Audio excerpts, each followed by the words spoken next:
En el día de hoy le estaremos presentando nuestro trabajo final de la contaminación agrícola en la producción del maíz. Le estaré dando una pequeña introducción de la producción de maíz en la provincia de Panamá. El cultivo del maíz constituye uno de los renglones básicos en la producción agrícola del país. Su producción a escala nacional generó en el periodo de 1989 a 1993. Es un Producto Interno Bruto.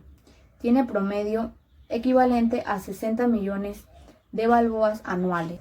Producción del maíz. El maíz es un cultivo muy remoto de unos 7.000 años de antigüedad de origen indio, que se cultivaba en las zonas de México y América Central. Hoy en día el maíz está difuminado por el resto del mundo. En Panamá, la producción del maíz se realiza a través de 3 sistemas a saber. Sistema mecanizado. Se caracteriza por el uso de insumos, maquinarias, semillas certificadas, un nivel tecnológico alto. Generalmente, los productores reciben asistencia técnica. Sistema de chuzo mejorado. Este sistema, a diferencia del anterior, utiliza un nivel tecnológico medio. Sus semillas son certificadas y criollas. No se utilizan las maquinarias. Reciben en menor escala asistencia técnica y crediticia. Sistema a chuzo tradicional. El nivel tecnológico es bajo, generalmente no utilizan insumos ni maquinarias, no tienen acceso a asistencia técnica ni crediticia. La producción es para autoconsumo. La planta del maíz es una gramínea anual, robusta de crecimiento determinado, de 1 a 5 metros de altura, normalmente de un tallo dominante, pero puede producir hijos fértiles. Sus hojas alternas son pubescentes, en la parte superior y en la parte inferior glabras. Fase vegetativa del maíz. La semilla germina y se establecen las plántulas. Se expande el follaje y se forma la capacidad fotosintética del cultivo, lo cual controla la producción de biomasa.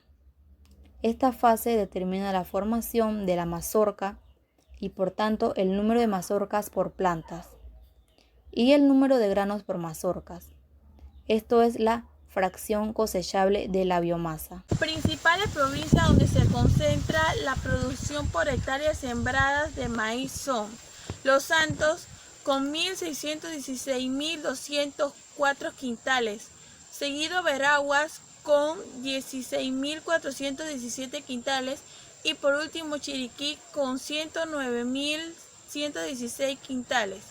Estas son las provincias que se dedican principalmente al rubro agropecuario y tienen las condiciones adecuadas para la siembra y presentan la cosecha más alta. Gracias. Mi nombre es Katie González y voy a hablarles sobre el mayor contaminante en el agua y la tierra a causa de la producción de maíz. Las necesidades mundiales de maíz han provocado que su cultivo sea un hecho permanente año tras año, con la consecuente pérdida en la calidad del suelo, que debe ser constantemente abonado en grandes cantidades para obtener un máximo rendimiento del maíz.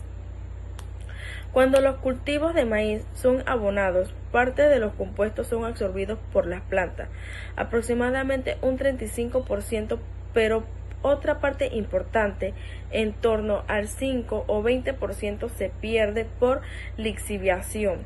Esto provoca la contaminación de los acuíferos o aguas subterráneas, que posteriormente acabarán en ríos o lagos, provocando como mínimo la eutrofización de las aguas. Es primordial buscar otra alternativa al tipo de fertilizante usado hoy en día, encontrar una mejora en la eficiencia del uso del nitrógeno y sustituir este tipo de cultivo por otros que requieran menos abono. Mi nombre es Anel Martínez, estudiante de la Universidad de Panamá, Facultad de Ciencia Agropecuaria. Hoy le hablaremos sobre la contaminación del suelo y las aguas subterráneas que puede llegar a ocurrir en la producción de cultivo de maíz. Es importante señalar que la producción de cultivo de maíz se ha venido desarrollando año tras año, por ser un cultivo con un ciclo de producción de 3 meses. ¿Cómo se contamina el suelo en el cultivo de maíz? Empezaré por la aplicación de herbicidas que muchos productores utilizan para controlar malezas en el cultivo. Un productor, al aplicar un herbicida, ya sea sistémico o quemante, no se percata del daño que le está causando al suelo. El herbicida hace su trabajo, mas sin embargo suelen quedar pequeñas partículas en la superficie de la tierra. Otra causa muy importante es el desgaste del suelo. Como mencioné al principio, que el cultivo de maíz se ha venido desarrollando año tras año. Muchas veces los productores no le damos el descanso suficiente a la tierra o no hacemos una rotación de cultivo. Es importante tener en cuenta estos dos factores para así evitar que los nutrientes del suelo se nos agoten. Si el desgaste del suelo llega a ocurrir, es ahí en donde se produce una mayor contaminación del suelo a base de fertilizante para así reponer posibles nutrientes agotados. Es ahí en donde entran los abonos completos o los abonos compuestos. Urea 224-12, que son los más utilizados para la producción de maíz. Es importante señalar los beneficios que nos dan los fertilizantes. Entre ellos, uno de los más importantes es una mayor producción. La contaminación del agua ocurre una vez utilizados todos estos productos: fertilizantes, herbicidas, insecticidas. Al utilizar estos agroquímicos quedan pequeñas partículas, ya sea en el suelo o en el cultivo. Y en el momento de llover, en el momento en el que llueva, todas estas pequeñas partículas se irán con el agua, lo que comúnmente llamamos un lavado de suelo. Se irán con el agua, mucha de esta agua se irán por los poros del suelo, otra por escorrentía, llegando así a las aguas subterráneas, otra parte a los acuíferos, ríos, lagos, causando un efecto negativo en el medio ambiente. Buenas, mi nombre es Antonio Sánchez, de la Facultad de Ciencias Agropecuarias. Tengo el gusto de decirles sobre la contaminación que tiene el maíz en el efecto del aire. Como deben saber, es un producto nitrogenado como abono en el cultivo de maíz. Provoca un aumento de la concentración de amoníaco, que es un precursor. Los daños pueden causar a la salud humana, casi un 62% de daños tuvieron efecto sobre la contaminación del aire. El estudio remonta a más de 86% de esos impactos tuvieron lugar directamente en la tierra de cultivo. El nitrógeno es necesario para el crecimiento del maíz, pero debido a que el grano no produce el suyo, tiene que tomar nitrógeno del suelo para mejorar la calidad de producción del maíz. Los agricultores involucrados en prácticas agrícolas industriales a gran escala agregan artificialmente nitrógeno en el suelo. De hecho, los campos de maíz reciben casi la mitad de la cantidad total de fertilizante nitrogenado utilizado en el país. Un fertilizante popular es el amoníaco, que los agricultores inyectan en el suelo como gas sólido o líquido. Una vez en la tierra, el amoníaco se convierte en nitrato, un compuesto que la planta puede absorber, pero algo de amoníaco también se escapa a la atmósfera en forma de gas. Una vez que el amoníaco ingresa a la atmósfera, contribuye a las partículas finas que causan enfermedades respiratorias e incluso la muerte. A diferencia de los gases de efecto invernadero que se diseminan por toda la atmósfera, las partículas finas, que son demasiado pequeñas para que la vean los humanos, permanecen relativamente localizadas, lo que le permite vincular la muerte con la contaminación del aire, las fuentes específicas de esa contaminación. Quiere recargar que al producir maíz estamos contaminando el aire hasta el punto que es responsable de la muerte de miles de personas al año. Denis Hernández y le voy a hablar sobre los principales efectos y consecuencias de la contaminación agrícola.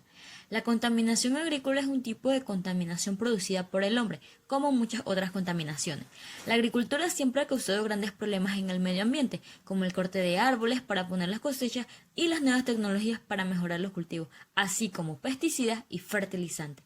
Los principales efectos y consecuencias de la agricultura son: erosión del suelo, debido a las prácticas agrícolas ineficientes, la tala de bosques enteros, la escasa cultura de conservación del suelo, el uso de fertilizantes, pesticidas, provoca la desertización, la erosión del suelo y conduce a la disminución de la fertilidad cada año. Muchas especies que habitan en esos ecosistemas o terrenos acaban desapareciendo. Por eso, últimamente se están dando casos de tantas especies de extinción. Salinización del suelo y anegamiento de suelo. Muchas tierras de cultivo han bajado su productividad por este motivo.